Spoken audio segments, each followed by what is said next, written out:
6 a.m. Red and blue lights flood my driveway. I'm standing barefoot in my bathrobe on the lawn I've paid for every month for 3 years.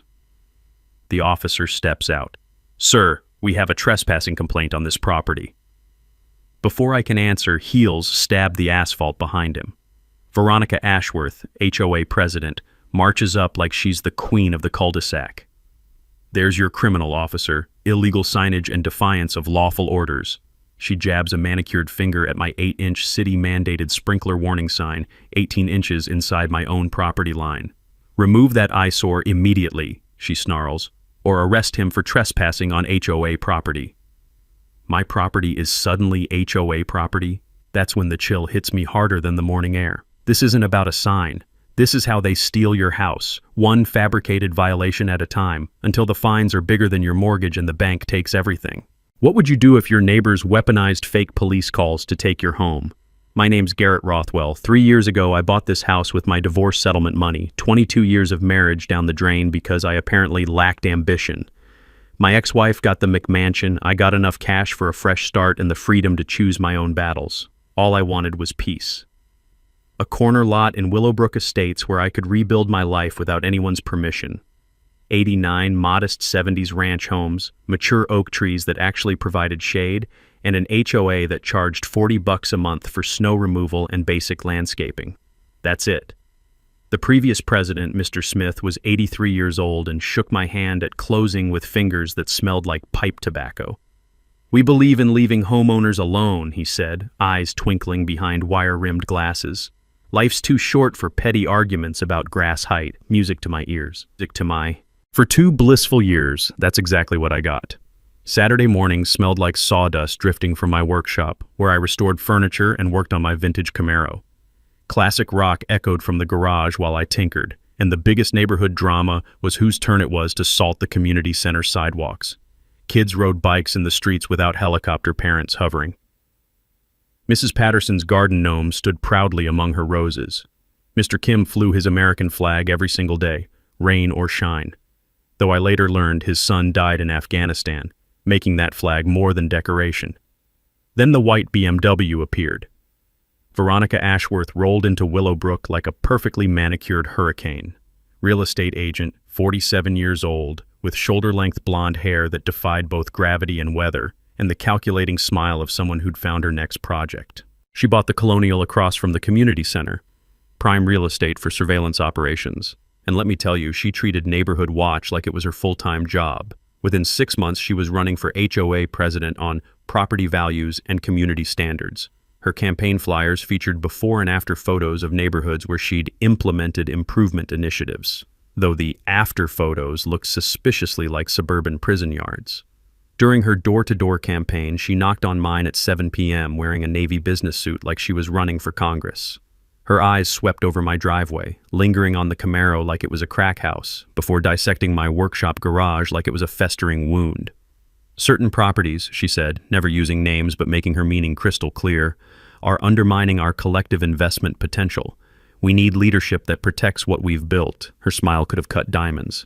The election was a bloodbath. Most residents figured one person couldn't destroy a sleepy HOA that had coasted along peacefully for decades. Mr. Smith didn't even campaign, just shrugged and said he was ready to pass the torch to someone with more energy. He had no idea he was handing her a flamethrower. Under Mr. Smith's 5-year tenure, 3 violation notices total, all for legitimate safety hazards like Mrs. Rodriguez's cracked driveway. Under Veronica's first 8 months, 23 violations and counting. American flags became excessive patriotic displays. Yes, she actually fined Mr. Kim for honoring his dead son. Children's sidewalk chalk art was temporary vandalism requiring immediate removal. Mrs. Patterson's garden gnomes were non-conforming decorative elements disrupting visual continuity. The smell of fear started replacing weekend barbecue smoke. Neighbors stopped making eye contact. Backyard laughter grew whispered and nervous. But I flew under the radar until I upgraded my irrigation system. The sprinkler installation was completely legal. Permits pulled, city inspector signed off, everything by the book. But my 45 PSI system required warning signage under municipal safety code. One small aluminum sign, Automatic sprinklers active, water pressure warning. 8 inches tall, 18 inches inside my property line, exactly where city code mandated. That's when Veronica's crosshairs found me. Her email arrived like a digital slap. Urgent. Remove unsightly commercial signage immediately. I researched our bylaws until my eyes burned, the acrid smell of burnt coffee filling my kitchen at midnight. Commercial advertising was banned, but safety equipment? Protected under 3 separate clauses. My response cited specific bylaws, polite but firm. Her reply came within the hour. Daily fines of $50 begin tomorrow. The ice in my stomach told me everything. This wasn't about signs or aesthetics, this was war. The violation notice appeared on my door like a death warrant. Certified mail followed 2 days later. Veronica's signature moved to make everything feel legally terrifying. Official letterhead screamed, Willowbrook Estates Homeowners Association, in pompous serif font that probably cost more than my monthly water bill. $50 daily, effective immediately. Her justification? Aesthetic disruption under General Welfare Clause Section 4.2. I'd memorized our bylaws by now. That clause required significant community impact affecting multiple properties. My 8-inch warning sign qualified as significant community impact. The thing was smaller than a pizza box. The photography harassment started immediately. Every morning at 7:15, Veronica's white BMW would purr outside my house like a stalking predator. She'd emerge with professional camera equipment. We're talking telephoto lenses and tripod setup, documenting my criminal sign from 6 different angles. Click, click, click, building her case like I was running a cartel instead of protecting pedestrians from sprinkler spray. I wasn't going down without a fight. That weekend, I surveyed 12 neighbors with the thoroughness of a door-to-door census taker. Only 2 had even noticed the sign existed. Mrs. Patterson actually thanked me. She'd been soaked by my old manual sprinklers while walking Winston, her ancient beagle whose arthritis made him slower than congressional legislation. That warning saved my blood pressure medication from water damage, she laughed, patting Winston's graying muzzle. His collar jingled past my window every morning at 6:30, loyal as sunrise and twice as reliable as our HOA board. Time to fight back with facts. I spent 3 nights researching everything I could find about HOA enforcement powers, fueled by burnt coffee and stubborn engineering curiosity. Turns out my background in navigating permit regulations at work was about to pay dividends. What I discovered in the state residential property codes changed everything. There's actually legal protection against exactly this kind of power trip. Any safety equipment required by municipal code cannot be restricted by HOA aesthetic rules, period. The state legislature passed this after too many HOA dictators caused actual safety hazards by banning required warning signs, fire lane markings, and emergency equipment. One case involved an HOA that banned fire department connection signs, then tried to sue the fire department when their trucks couldn't find hydrant access during an actual house fire.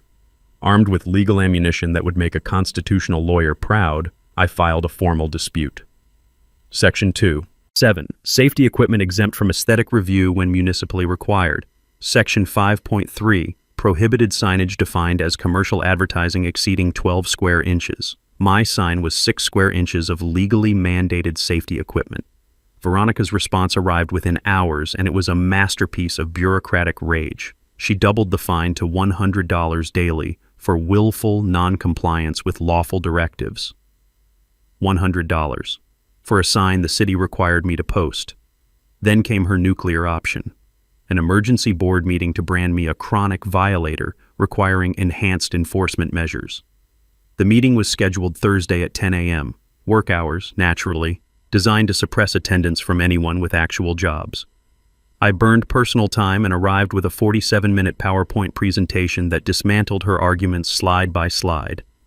City documentation, state statutes, photographic evidence proving full legal compliance. The 3 board members, all Veronica appointees who'd moved in after her election, sat through my presentation with the enthusiasm of hostages watching paint dry. Their glazed expressions told me the vote was predetermined before I'd even spoken. Final tally, 3-2 to uphold all fines. Democracy in action, folks. But here's where the real story began. After the meeting, Mrs. Patterson cornered me in the parking lot, glancing around like we were planning a prison break. the scent of her peppermint tea mixed with righteous fury and the lingering smell of community center disinfectant. "She's not just targeting you," she whispered, pressing a manila folder into my hands. "I've been keeping records of everything." The folder contained photocopies of violation notices I'd never seen. Mr. Kim fined for excessive patriotic display, his American flag honoring his son killed in Afghanistan. Jessica, single mother of 2, cited for children's chalk art lasting more than 24 hours. Mrs. Henderson threatened over bird feeders creating unsightly seed scatter. But the pattern that made my blood freeze was deeper than random harassment. Every targeted homeowner had questioned Veronica's authority in some way. Mr. Kim asked why flag restrictions weren't in the original bylaws. Jessica requested meeting minutes where chalk art was supposedly banned, minutes that mysteriously didn't exist. Mrs. Henderson had simply asked why her 30-year-old bird feeders were suddenly problematic. This wasn't about community standards or property values. This was systematic retaliation against anyone who dared ask questions.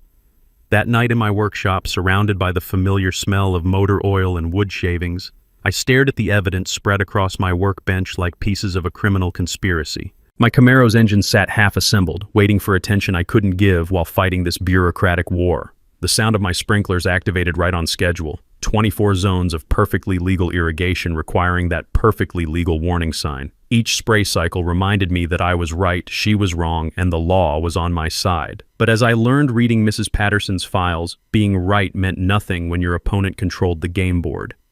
Veronica wasn't just enforcing fake rules, she was building a dictatorship, one violation notice at a time. 3 weeks later, the lien notice arrived like a financial death sentence. Certified mail, thick envelope, the kind of official document that makes your hands shake before you even open it. Total amount, $650 in accumulated fines, plus $400 in administrative costs that materialized from Veronica's imagination like her legal authority. My mortgage company called that afternoon. The cheerful customer service rep explained how liens affect loan status with the enthusiasm of someone reading microwave instructions.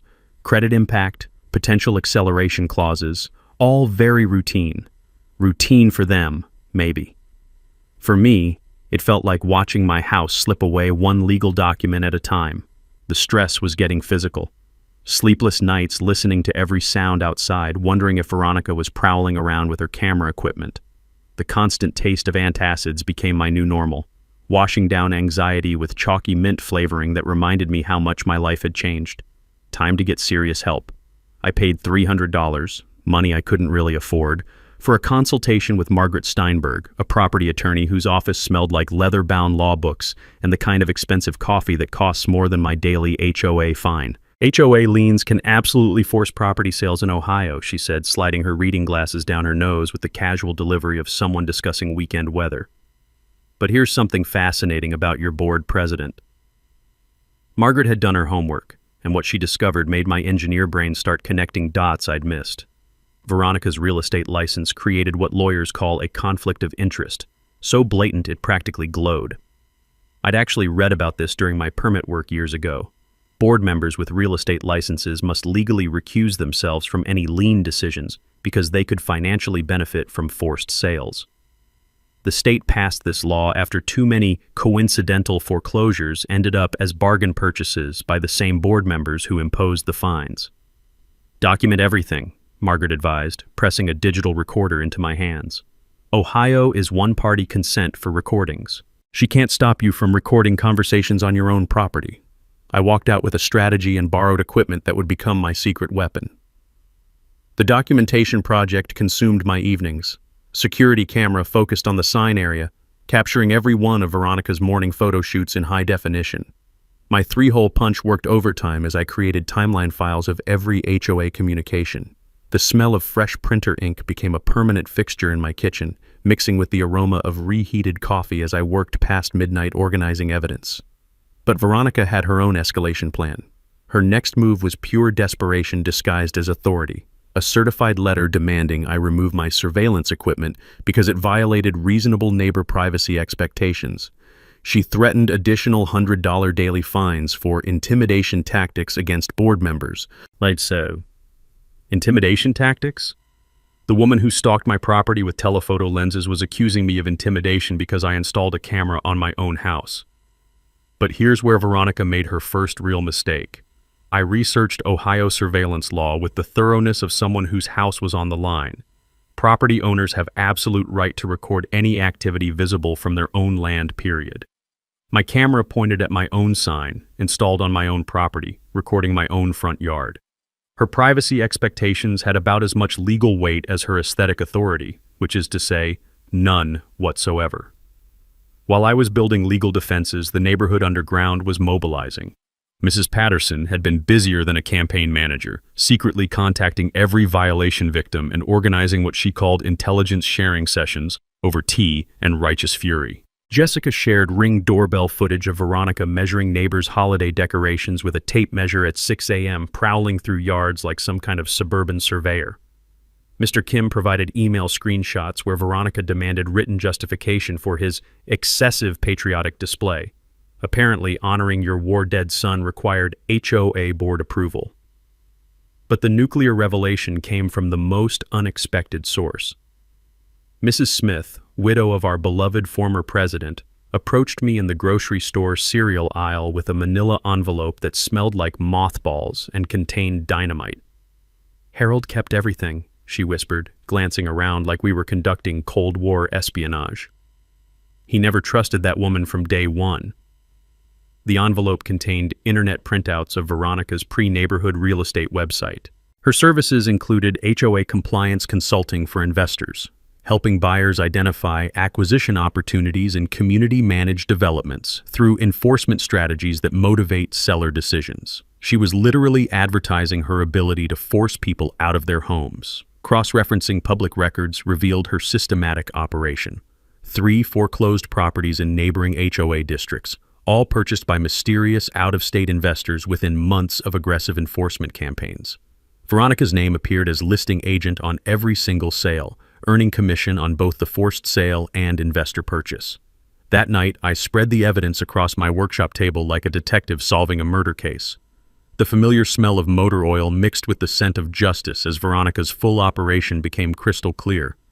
My sprinkler sign wasn't about aesthetics or property values. I was simply her next mark in a real estate scam disguised as community management, and my corner lot would make someone a nice profit after they foreclosed on my mortgage. The legal intimidation arrived on a Tuesday morning that smelled like impending doom and burnt coffee. Not just any letter, a cease and desist from Hartwell, Steinberg & Associates, printed on letterhead so thick it probably cost more than my monthly electric bill. The process server delivered it to my workplace at precisely 11:47 a.m., ensuring maximum professional humiliation as my coworkers watched through the conference room glass like I was being arrested for embezzlement. Immediate cessation of harassment activities and payment of accumulated fines totaling $1,847 within 30 days, or face foreclosure proceedings under Ohio Revised Code 5312.21. $1,847 for a 6-square-inch piece of aluminum that the city legally required me to post. The financial avalanche started immediately. My bank flagged my account over the pending lien, turning routine transactions into interrogation sessions. Trying to buy groceries became an exercise in explaining to 19-year-old cashiers why my debit card kept getting declined, like I was some kind of financial deadbeat. My credit monitoring app cheerfully announced a 45-point score drop with all the sensitivity of a tornado siren. I liquidated my retirement savings, $15,000 that represented 20 years of 5% contributions and compound interest. Money that was supposed to fund my eventual escape from corporate politics became lawyer fees and potential fine payments, all because Veronica decided my corner lot looked profitable. Sleep became a distant memory. Every midnight sound could be Veronica documenting new violations with her telephoto surveillance equipment. The constant ticking of my bedroom clock mixed with anxiety-fueled heartburn, creating a symphony of stress that no amount of antacids could silence. I started sleeping on my workshop couch just to escape the sound of my own thoughts. But desperation breeds thoroughness, and my engineering mind was about to strike gold. During one particularly brutal 3 a.m. research session, I discovered our HOA's constitutional Achilles heel. The original 1987 charter documents, buried in county records like legal archaeology, revealed something that made me laugh out loud despite everything. A sound that probably woke half the neighborhood. Every single one of Veronica's new standards violated amendment procedures. Any rule changes affecting fines require 67% homeowner approval through written ballot, not board votes or emergency meetings or imperial decrees from wannabe dictators. I'd actually dealt with similar municipal requirements during code updates at work, where citizen approval was mandatory for anything affecting property rights. Turns out democracy applies to HOA bylaws too. Who knew? Every fine Veronica had imposed was legally invalid. She'd been running a dictatorship with the legal authority of a mall security guard. But before I could celebrate my constitutional victory, Veronica launched her most vicious attack yet. The neighborhood newsletter arrived like Soviet-era propaganda, featuring my house on the front page under the headline, "Problem Properties Threatening Our Investment." The unflattering photos made my modest ranch look like a crack house, complete with dramatic shadows that would make a horror movie director proud. The article blamed declining property values on non-compliance issues from certain residents who refused to respect community standards. The social isolation was immediate and brutal.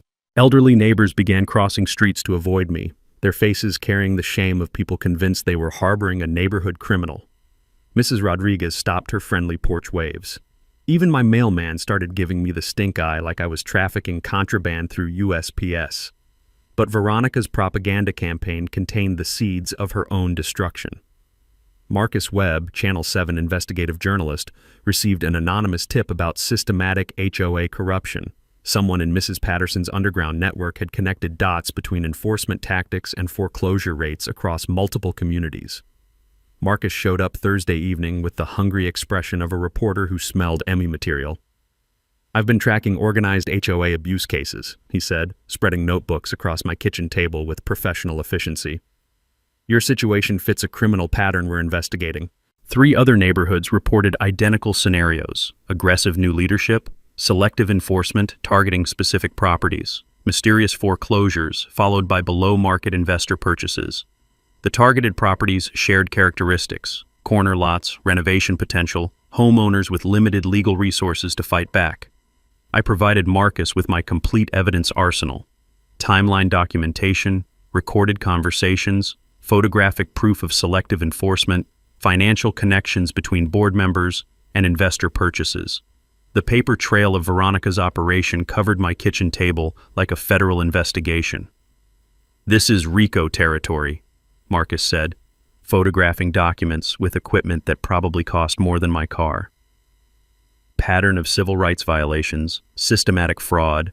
We're talking federal criminal charges, not civil lawsuits. That night in my workshop, surrounded by evidence that could demolish Veronica's entire operation, I finally felt the shift from defense to offense. The familiar smell of wood shavings mixed with satisfaction as I organized the final pieces of her downfall. My Camaro's engine sat completed on the workbench. Stress had somehow sharpened my mechanical focus. But staring at the mountain of evidence, I realized individual resistance wasn't enough. I needed community mobilization, comprehensive media exposure, and coordinated legal action that would prevent future HOA dictators from terrorizing homeowners. This wasn't about my sign anymore. This was about saving every American family from systematic destruction of property rights, one fraudulent fine at a time. Time to declare war. The breakthrough came from the most unlikely source imaginable. Mrs. Patterson appeared at my door Saturday morning carrying a shoebox that smelled like lavender sachets and contained enough explosive evidence to level Veronica's entire operation. "I've been Harold's unofficial archivist for 30 years, she said, settling into my kitchen with the quiet satisfaction of someone about to detonate a nuclear bomb. That woman made one crucial mistake. She underestimated a retired librarian's filing system. Inside the shoebox lay every email, document, and communication that had passed through our HOA board for 18 months. Mrs. Patterson had been systematically copying everything with the thoroughness of someone who understood that power corrupts and documentation protects. The smoking gun was buried on page 47, an email thread between Veronica and Strategic Property Acquisitions LLC, dated 6 months before my sprinkler sign existed. Greetings, Ms. Ashworth. We're seeking acquisition opportunities in community-managed developments. Your expertise in enforcement strategies that motivate seller decisions is exactly what we need. Interested in consulting arrangement? Veronica's response made my coffee taste like battery acid. Absolutely. I've identified several target properties in my current community. Strategic enforcement actions can create financial pressure points to motivate quick sales. My commission structure is competitive for both listing and buyer representation. Strategic Property Acquisitions, LLC. Public records revealed they'd purchased 4 foreclosed homes in neighboring HOA districts within 18 months. Every property had experienced identical enforcement campaigns before foreclosure. But the conspiracy was deeper than commission schemes. Incorporation documents showed Veronica as a silent partner in strategic property acquisitions, meaning she directly profited from every home they acquired through her enforcement tactics. The business model was diabolically simple: manufacture financial crises through fraudulent fines, force foreclosure, purchase at below-market prices, flip for massive profits. I called Margaret Steinberg immediately. Her reaction was worth every penny of her consultation fee. "This is federal conspiracy territory," she said, voice carrying barely controlled excitement. Systematic scheme to defraud homeowners using color of authority, RICO violations, federal fair housing violations, wire fraud, the entire criminal buffet. Here's what every homeowner needs to know. HOA board members cannot financially benefit from enforcement actions under federal fair housing law. Any board member with financial interest in property sales must recuse themselves from all enforcement decisions, period. Veronica's operation violated 15 different federal statutes designed to prevent exactly this predatory behavior. Margaret agreed to represent me on contingency. She only got paid if we won. When experienced property attorneys take cases on contingency, the evidence has to be bulletproof. The Community Intelligence Network had discovered even more evidence. 8 homeowners had received violations in 6 months. Every targeted property fit strategic property acquisitions, ideal investment profile of corner lots, renovation potential, and vulnerable owners. Mr. Kim's pension made him prime target for financial pressure. Mrs. Henderson's fixed income couldn't absorb legal fees. Jessica's single mother budget had 0 room for manufactured emergencies. Each victim was selected based on inability to fight back. But Veronica made one catastrophic miscalculation. She'd targeted an engineer with obsessive documentation habits, unlimited research capacity, and stubborn pride to fight wars over principle. My corner lot was supposed to be easy. Divorced guy, working alone, no obvious resources. Instead, she'd awakened a methodical adversary with access to federal law, media connections, and a growing army of neighbors who'd realized they were fraud victims, not HOA violators. The power dynamic had completely reversed. I was no longer defending against violations. I was building a federal criminal case that would destroy her entire operation and protect every homeowner from future predators. That evening, I spread evidence across my workshop table like a general planning invasion. The familiar smell of motor oil mixed with approaching justice. Strategic property acquisitions had stolen homes worth $1.2 million, purchasing them at 60 cents on the dollar, generating $400,000 profits from systematically destroying families. Their fatal mistake was leaving paper trails connecting every transaction to Veronica's enforcement timeline. My sprinkler warning sign had become the thread that would unravel a criminal enterprise. Time to pull that thread and watch her empire collapse. The war room smelled like sawdust, determination, and the kind of industrial-strength coffee that keeps engineers awake for 36-hour problem-solving marathons. My workshop had transformed from weekend hobby space into federal case headquarters, complete with evidence boards that would make conspiracy theorists weep with envy. Margaret Steinberg arrived Monday evening with a briefcase full of legal artillery and the predatory smile of someone who specialized in destroying corrupt officials for sport. We spread out across my workbench like generals planning D-Day, surrounded by the familiar sounds of socket wrenches and my air compressor's therapeutic hum. Multi-jurisdictional approach, Margaret explained, sketching attack vectors on yellow legal pads. Federal complaint bypasses local courts where Veronica might have planted judges in her back pocket. State Real Estate Commission targets her professional license. Civil rights lawsuit under Section 1983 for deprivation of constitutional rights under color of law. The beauty of multiple jurisdiction complaints is mathematically elegant. Even if one case gets delayed or dismissed, The others keep grinding forward like unstoppable industrial machinery. Corrupt officials can manipulate local politics, but they can't corrupt federal prosecutors, state licensing boards, and civil courts simultaneously. But legal strategy was only half the equation. I needed community mobilization, which required becoming an HOA law expert faster than most people learn to program their cable remotes. I spent the following week studying residential property regulations with the obsessive focus that made me successful at reverse engineering complex mechanical systems. Ohio, revised code, federal fair housing statutes, constitutional property rights, everything connected like components in a massive legal machine designed to protect homeowners from predatory board members. During my research deep dive, I discovered something that changed my entire approach to fighting HOA tyranny. Most homeowners don't realize they have extensive protection under state and federal law because HOA boards deliberately keep residents ignorant of their rights. It's like car mechanics who don't explain what they're actually fixing. Knowledge is power, and they want to keep all the power. Recall election procedures were surprisingly straightforward once you understood the constitutional framework. Ohio law requires 51% homeowner petition signatures to trigger mandatory board removal elections. The critical insight: petitions must cite specific fiduciary breach allegations with supporting documentation, not vague complaints about personality conflicts. I created a resident education program that transformed incomprehensible legal concepts into practical knowledge any homeowner could understand and weaponize. Know Your Rights handouts included specific statute citations, sample documentation templates, and step-by-step guides for challenging arbitrary enforcement actions using the same systematic approach I'd use for troubleshooting industrial equipment failures. Every HOA victim needs this burned into permanent memory. Document everything, challenge everything with written demands for legal justification, and remember that board members are elected servants who work for homeowners, not tin-pot dictators running personal kingdoms.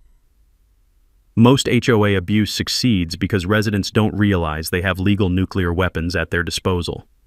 Marcus Webb had been constructing his own investigation parallel to our legal case, and his findings added rocket fuel to our community organizing efforts.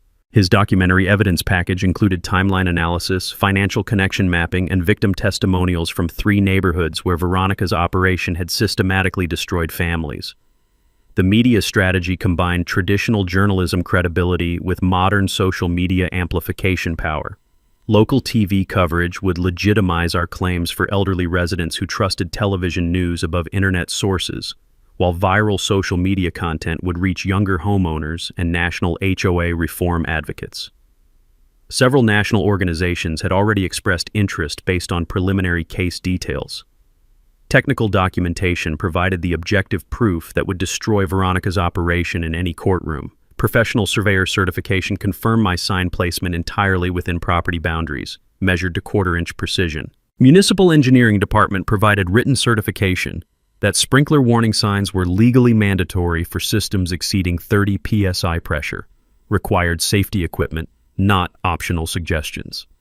Property assessment revealed my home value had increased 12% since installing the improvements Veronica claimed were destroying neighborhood aesthetics. Professional appraisal documentation obliterated her property value protection justification with objective market data. Alliance building accelerated once residents realized they weren't isolated victims but targets of systematic fraud. Regular strategy sessions in my workshop created an unstoppable coalition, with the comforting smell of wood stain mixing with righteous determination. 23 residents confirmed selective enforcement patterns, united against organized abuse of authority. Financial intelligence gathering revealed HOA treasury mismanagement that added criminal dimensions to our case. Legal expenses had increased 340% since Veronica's election, with consultant payments flowing to shell companies connected to board members. Reserve funds had been depleted for enforcement enhancement programs that existed only in Veronica's imagination. Evidence preservation became military-grade operation, documentation copied to multiple secure locations, digital files backed up to cloud storage with attorney access, physical evidence stored in safety deposit boxes with maintained chain of custody for federal prosecution. That Friday evening, standing in my workshop surrounded by organized legal chaos, I listened to my sprinklers activate on schedule. 24 zones of perfectly legal irrigation requiring that perfectly legal warning sign that started this war. But staring at evidence boards documenting Veronica's systematic destruction of property rights, I realized something profound had happened. This wasn't about my house anymore. This was a revolution that would protect every American homeowner from HOA tyranny. Veronica's desperation revealed itself at 2:17 a.m. on a Tuesday that smelled like impending rain and criminal stupidity. I was jolted awake by the sharp crack of metal under stress, a sound every engineer recognizes as catastrophic system failure. My sprinkler system's main valve had been deliberately severed with bolt cutters, flooding Mrs. Patterson's prize rose garden and creating the water damage incident Veronica desperately needed for her next attack. By 6 a.m., an emergency violation notice appeared on my door like a badly written death threat. Immediate citation for property damage to community assets and neighboring properties due to negligent maintenance of illegal irrigation modifications. The woman had sabotaged my system, then blamed me for the damage with the shamelessness of an arsonist complaining about smoke alarms. But I'd learned to think like a chess master playing against a checkers amateur. Security cameras with night vision capability had captured every second of her midnight crime spree. A figure in dark clothing using professional bolt cutters at precisely 2:15 a.m. The footage was Hollywood quality clear, showing deliberate destruction of properly maintained equipment. Better yet, cell phone tower data placed Veronica's device at my location during the exact time frame. Digital breadcrumbs that would make federal prosecutors salivate. Veronica's next move proved she was operating on pure panic instead of strategy. She filed a false police report claiming I'd vandalized my own property for sympathy manipulation, alleging mental instability requiring wellness checks and involuntary property inspection. The responding detective arrived with a social services representative, clearly expecting to find an unhinged homeowner having a breakdown. Instead, they discovered a methodical engineer with comprehensive documentation, crystal-clear security footage, and an attorney on speed dial. Detective Morrison's expression shifted from bored routine to professional interest as I presented evidence of systematic harassment, insurance fraud, and criminal conspiracy spanning multiple jurisdictions. "Ma'am, you might want to lawyer up," he told Veronica when she arrived, expecting to witness my arrest. Within 30 minutes, they'd opened a criminal investigation into her activities instead of mine. But Veronica's desperation campaign was just getting started. Anonymous intimidation letters flooded neighborhood mailboxes like propaganda leaflets, warning about property value destruction caused by troublemaker residents who refused to respect community standards. The psychological warfare was designed to isolate supporters by making resistance seem financially suicidal for families worried about their biggest investment. Several elderly homeowners immediately distanced themselves from our alliance, fear replacing the righteous anger they'd shown during our workshops. Mrs. Rodriguez stopped her friendly evening walks past my house. Even Winston, Mrs. Patterson's ancient beagle, seemed to sense the neighborhood's toxic atmosphere, his usual tail-wagging greetings replaced by nervous panting and quick retreats. The employment sabotage attack hit where I was most vulnerable. Veronica contacted my company's HR department with fabricated harassment allegations, claiming I'd been disrupting workplace productivity through obsessive persecution of volunteer community leaders. Corporate demanded an immediate investigation that threatened my 23-year engineering career. My supervisor, Dave, called me into his office wearing the expression of someone forced to discuss embarrassing medical conditions. "Legal department's asking uncomfortable questions," he said, clearly wishing he was reviewing technical drawings instead of personal drama. "They're worried about liability exposure if this situation escalates into workplace violence." The subtext was crystal clear: resolve this quietly or start updating your resume. Veronica's financial warfare strategy launched with a special assessment of $1,200 per household for legal expenses necessitated by frivolous challenges from disruptive residents. 15% of families immediately paid rather than risk lien complications, creating a war chest that would fund additional attacks against anyone questioning her authority. The psychological brilliance was undeniable and morally repugnant, turned neighbors against each other financially, making resistance too expensive for working families to sustain.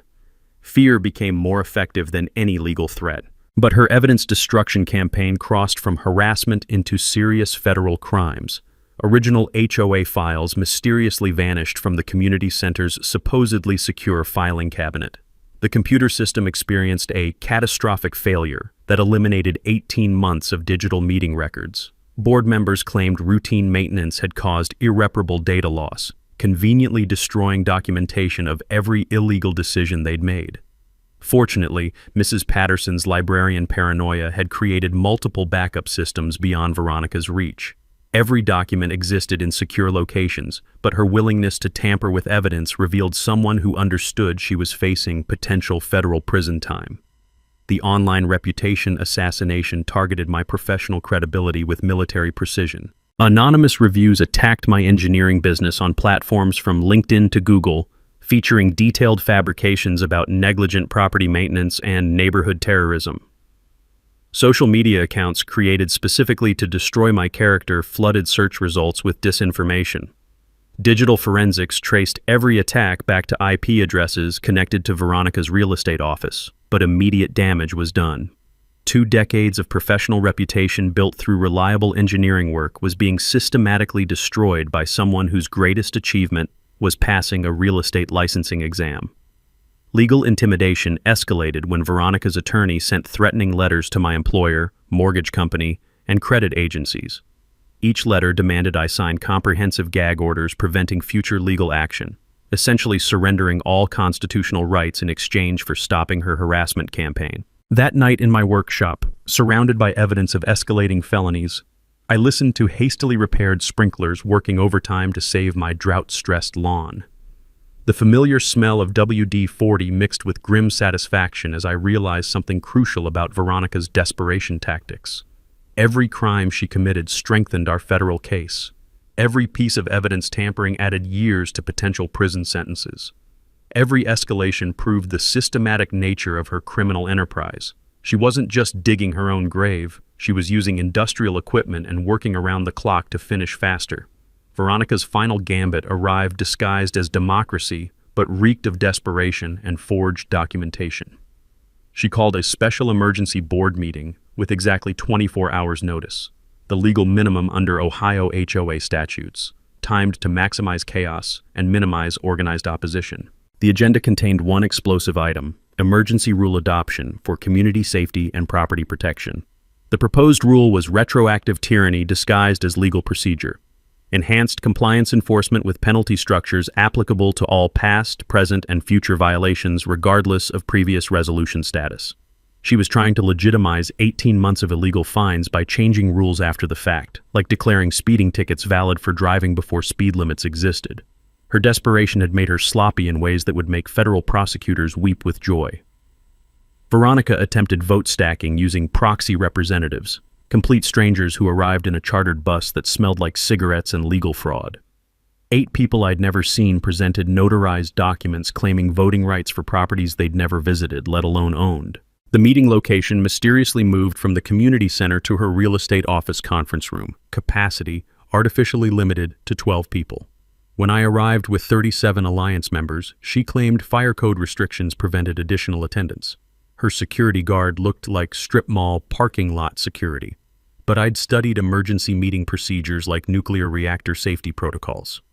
This meeting violates Section 4.12 of our charter, I announced, producing laminated copies of original 1987 HOA documents.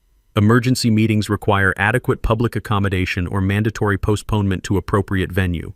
Veronica's face flushed fire engine red. The meeting will proceed under emergency authority. There is no emergency authority for rule changes, interrupted Margaret Steinberg, arriving with constitutional law and the predatory smile of someone about to destroy a career.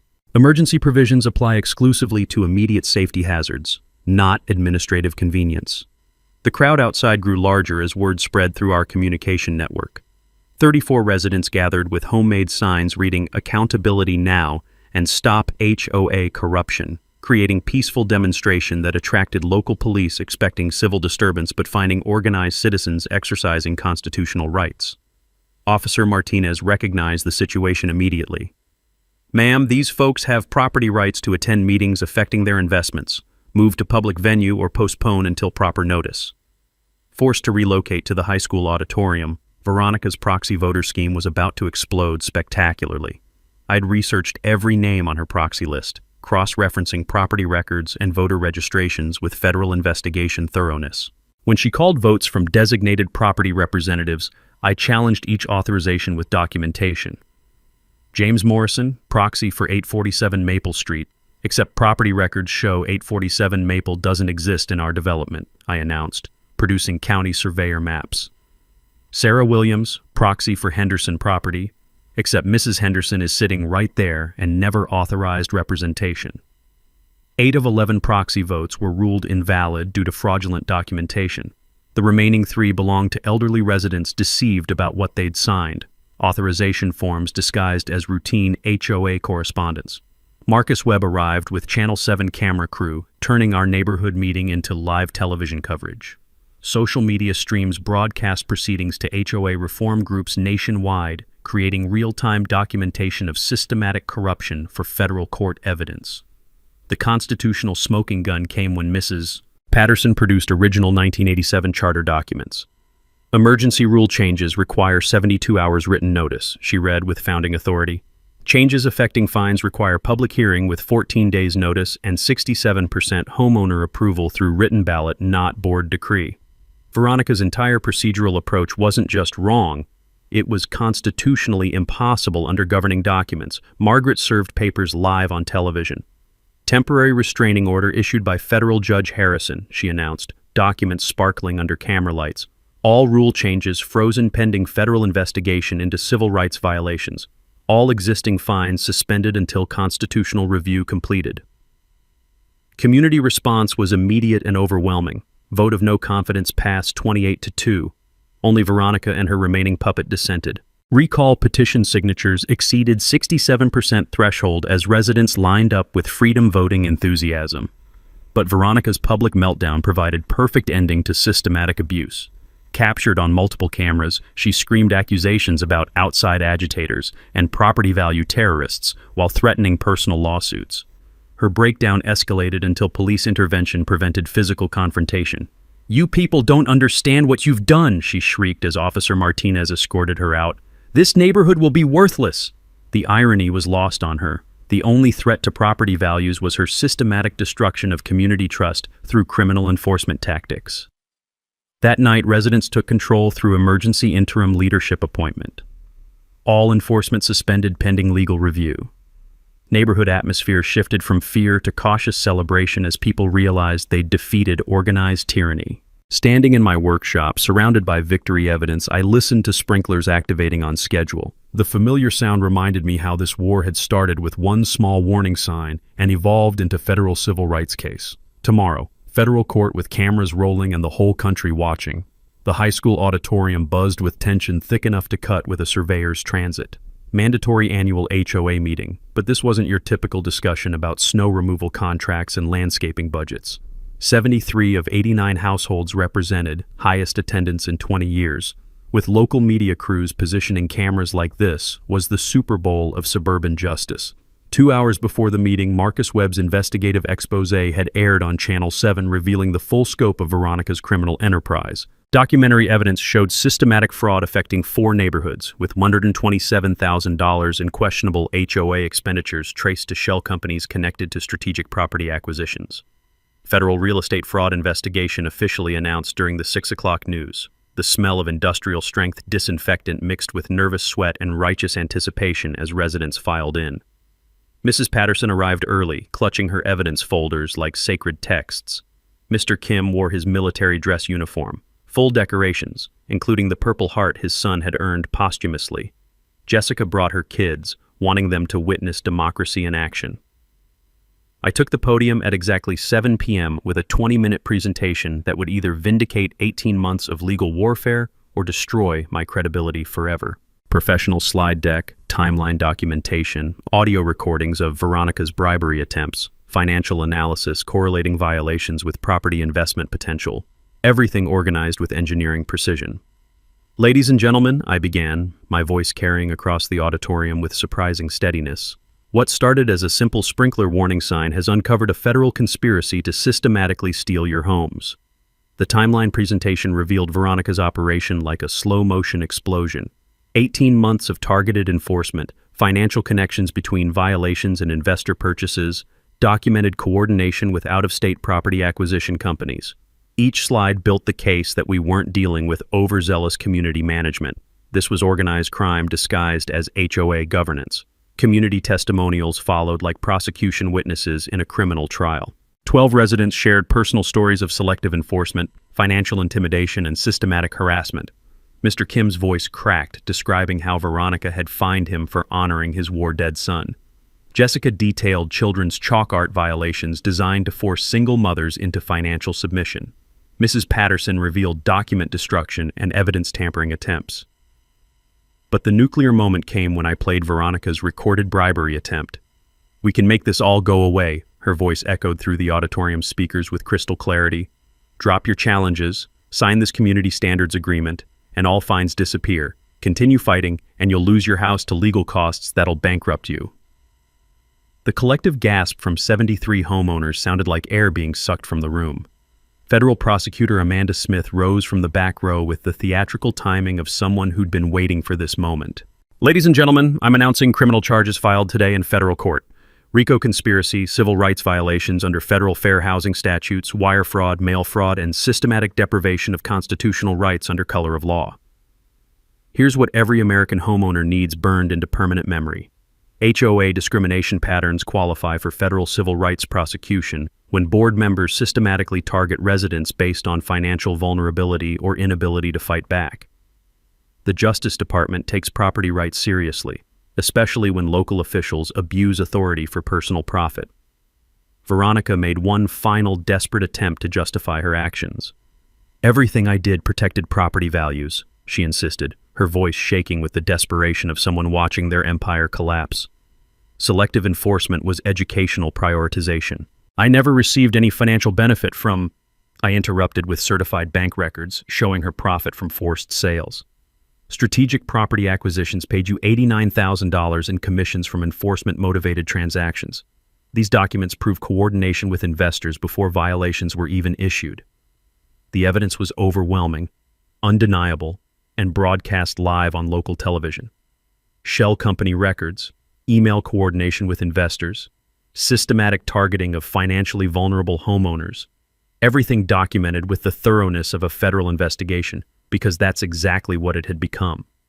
The community response was swift and unanimous. Standing ovation as my presentation concluded, followed by unanimous vote removing Veronica and her entire complicit board. Emergency interim leadership elected from alliance members, all pending fines and liens immediately suspended, legal fund established to support affected homeowners. But the mic drop moment came when federal agents served search warrants during the meeting. "Veronica Ashworth, you're under arrest for conspiracy to commit wire fraud, mail fraud, and civil rights violations," Agent Morrison announced as handcuffs clicked with the finality of 18 months of criminal behavior. The perp walk outside the auditorium was captured by every television camera in the tri-state area. National news outlets picked up the story within hours. Social media #HOA corruption trended for 48 hours as similar victims shared their stories nationwide. Congressional representatives commented on urgent need for HOA reform legislation. I found myself interviewed on morning television programs, explaining how one sprinkler warning sign had exposed a multi-state criminal conspiracy. The new board's first official act: rescind all Veronica-era rule changes, issue public apology to affected homeowners, commit to transparent governance with live-streamed meetings and public financial reporting. Standing outside the auditorium afterward, surrounded by neighbors who'd become allies in the fight for property rights, I listened to police sirens fading into the distance. The smell of fresh autumn air mixed with the satisfaction of justice served and democracy restored. My small aluminum warning sign had started a revolution that would protect homeowners nationwide from HOA tyranny. 6 months later, the smell of fresh paint and new beginnings filled our community center as residents gathered for the first Willowbrook Freedom Festival. The legal aftermath had been swift and satisfying. Veronica received 18 months in federal prison, $127,000 in restitution from seized assets, and permanent real estate license revocation across 3 states. Civil lawsuit settlements compensated every affected homeowner. My settlement covered legal fees plus enough to finally finish restoring that Camaro. Turns out fighting federal conspiracy pays better than engineering consulting when you win. Community healing began immediately.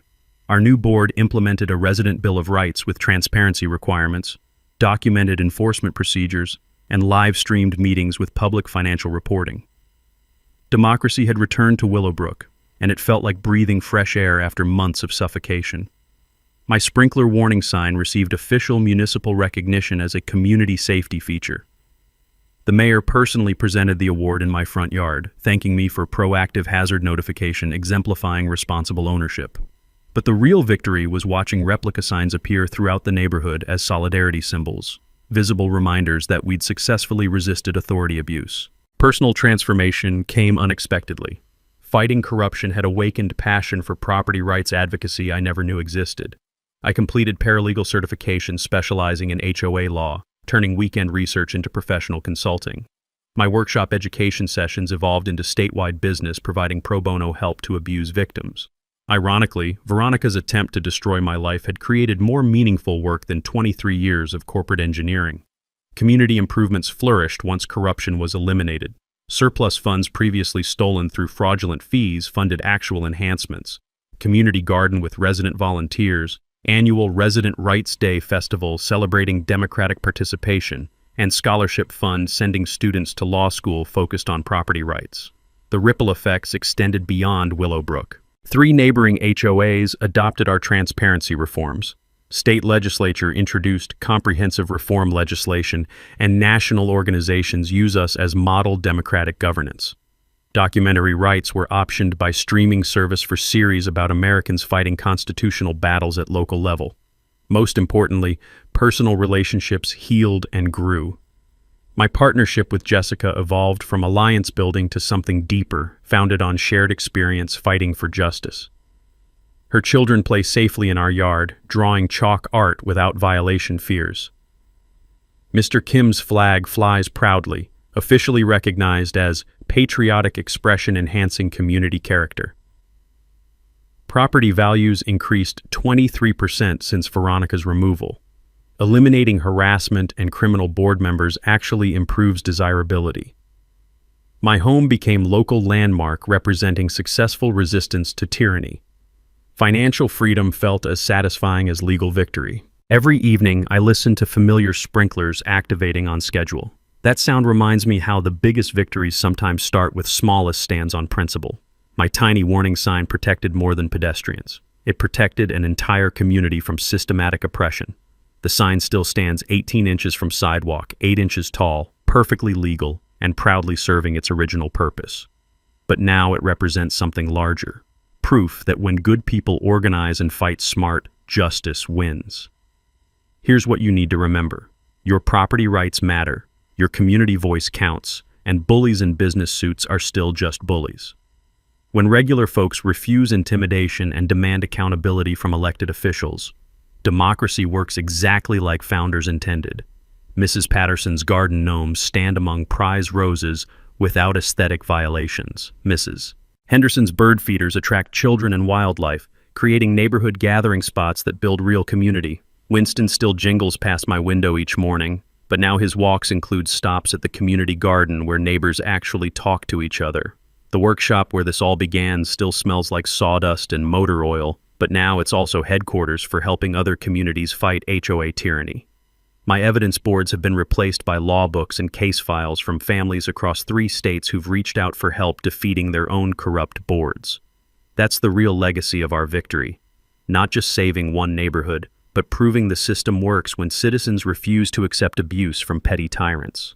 Next week, I'm sharing how one homeowner's Ring doorbell exposed their HOA president's drug operation. Sometimes the real criminals are making the rules, and sometimes stopping them requires more than warning signs. It requires people willing to fight for what's right. What would you do if neighbors tried stealing your home using fake rules? Drop a comment sharing your HOA nightmare. You're not alone, and there are solutions. Hit subscribe because these stories prove standing up works, but only when people refuse staying silent. Remember, when communities unite against injustice, the good guys win. Keep fighting the good fight, and never let anyone convince you that property rights don't matter. Until next time, stay strong and keep those sprinklers running legally. That's all for today's HOA Madness. If watching justice serve itself made your day, smash that like button, share your thoughts down below, and make sure you're subscribed. More outrageous neighborhood showdowns are just around the corner.